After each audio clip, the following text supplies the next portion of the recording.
উপদেশ গ্রহণ করার জন্য বুঝে পড়ার চেষ্টা করতে হবে। আপনি আর কিছু না পারেন, বাংলা অর্থ দেখে দেখে একটু তেলাওয়াত করেন, একটু বোঝার চেষ্টা করেন।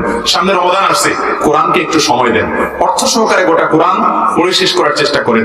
আপনার জীবনে হাজার হাজার বার খতম দিয়ে যে স্বাদ পেয়েছেন, একবার আপনি একটু বুঝে বুঝে তেলাওয়াত করে শেষ করেন, তেলাওয়াতে করেন, আবার বোঝারও চেষ্টা করেন। 10টি 20টি করে আয়াত, 1টি করে পৃষ্ঠা, 1 ঘন্টা, আধা ঘন্টা বা 20 মিনিট 15 মিনিট সময় দিয়ে একটু বোঝার চেষ্টা করেন।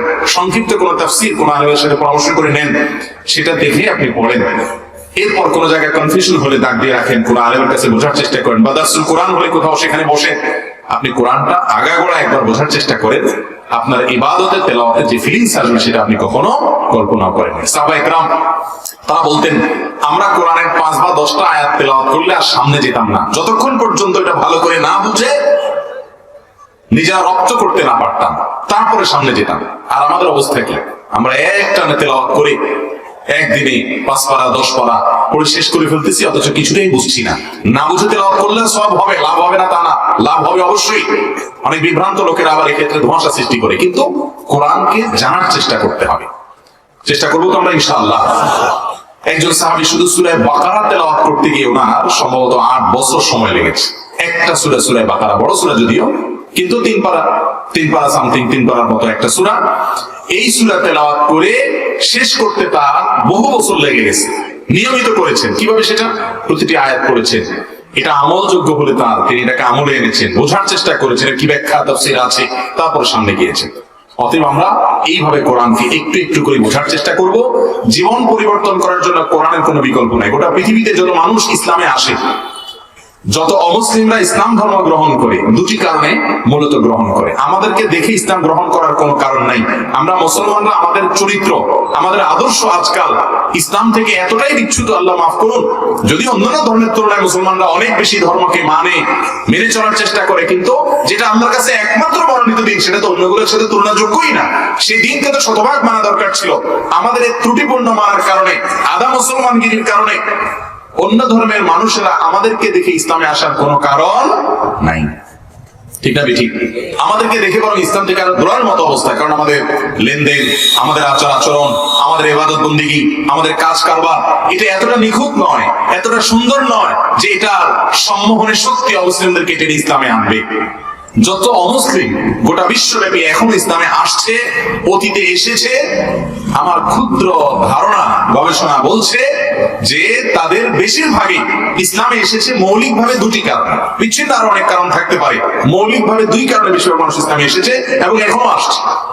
তার প্রথমটি হলো, বিশেষ করে এখনকার যুগে, আগের যুগে হয়তো মুসলমানদের আখলাক দেখে, সাহাবীদের আখলাক দেখে অনেক কারণে মানুষ ইসলামে এসেছে, কিন্তু আজ গোটা পৃথিবী জুড়ে অমুসলিমরা ইসলামে দীক্ষিত যারাই হচ্ছেন, তারা 2 কারণে হচ্ছেন। তার প্রথমটি হলো কোরআন পড়ার পর ইসলামে আসতে বাধ্য হচ্ছে।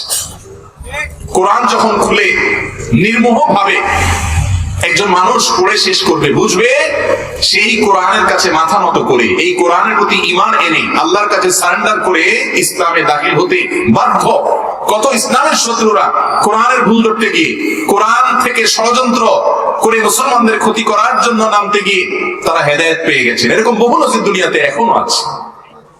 অথচ আমরা মুসলমানরা কোরআন বোঝার চেষ্টা করি না, আফসোসের বিষয়।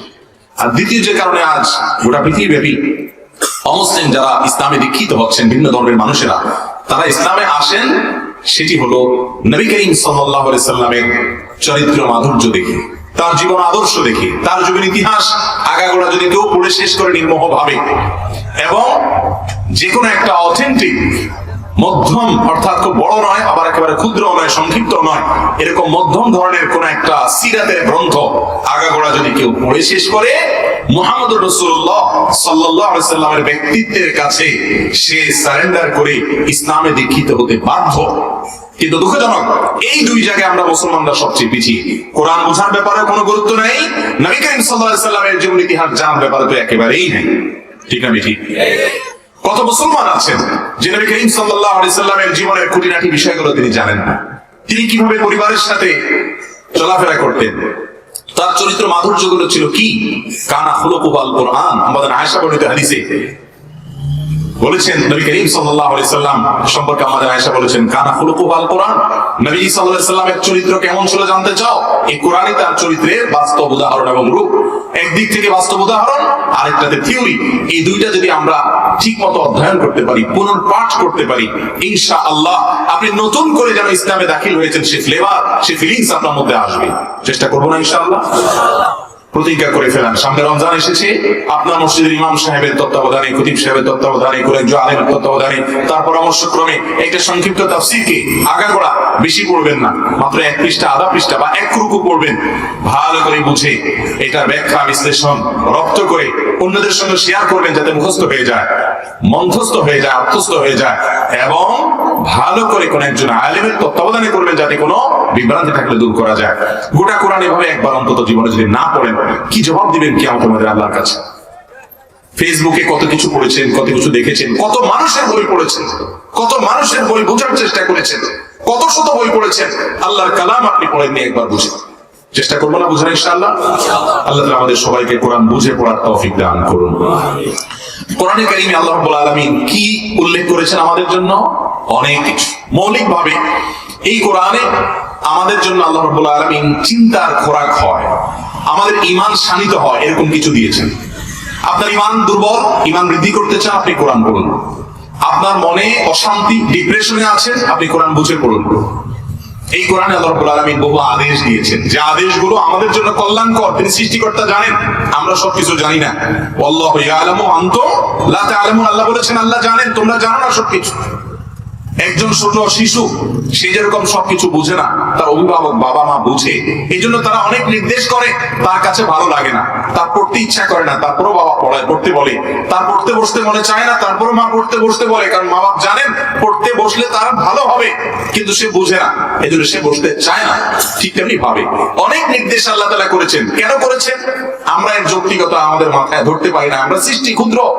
আল্লাহ রাব্বুল আলামিন জানেন সেখানে কি কি কল্যাণ আছে, কি কল্যাণ নগদ হবে, কি কল্যাণ পরবর্তীর জন্য হবে, কি কল্যাণ বাহ্যিক হবে, কি কল্যাণ আধ্যাত্মিক হবে, ভিতরগত হবে, সেটা আল্লাহ তাআলা ভালো জানেন। সেজন্য এই কোরআনে বহু নির্দেশ আল্লাহ দিয়েছেন, বহু নিষেধ আল্লাহ তাআলা করেছেন, বহু উপমা দিয়েছেন, বহু চিন্তার খোরাক দিয়েছেন, বহু দৃষ্টান্ত তিনি দিয়েছেন, অনেক ইতিহাস কোরআনে উল্লেখ করেছেন, যাতে সেখান থেকে আমরা শিক্ষা নিতে পারি, উপলব্ধিতে আনার মতো বিষয় রেখেছেন।